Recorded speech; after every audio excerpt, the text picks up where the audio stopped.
ఆశీర్వాదకరంగా ఉంటామంట. హల్లెలూయా. పెను ప్రమాదాలు తప్పించబడతాం.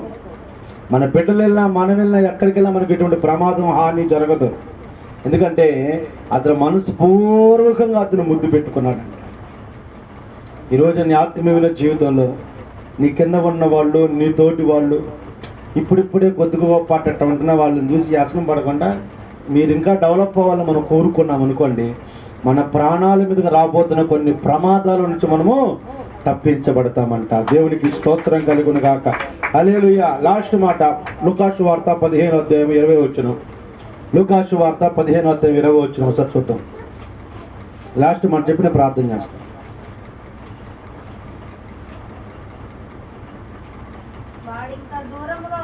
వాడింకా దూరంగా ఉన్నప్పుడు తండ్రి వాడిని చూసి కనికరపడి పరిగెత్తి వాడి మెడ మీద, చాలండి, పరిగెత్తి వాడి మెడ మీద పడి ముద్దు పెట్టుకున్నాడంట. అంటే తప్పిపోయాడు కుమారుడు. తండ్రి ఆస్తిలో భాగం తీసుకుని వెళ్ళిపోయాడు. తన ఇష్టానుసారంగా డబ్బులు మొత్తం ఖర్చు పెట్టుకున్నాడు. తీరా మళ్ళీ తండ్రి దగ్గరికి వచ్చి ఆయన క్షమాపణ కొరకు వచ్చాడంట. ఒక వ్యక్తిని క్షమించమని అడిగినప్పుడు ఆ వ్యక్తి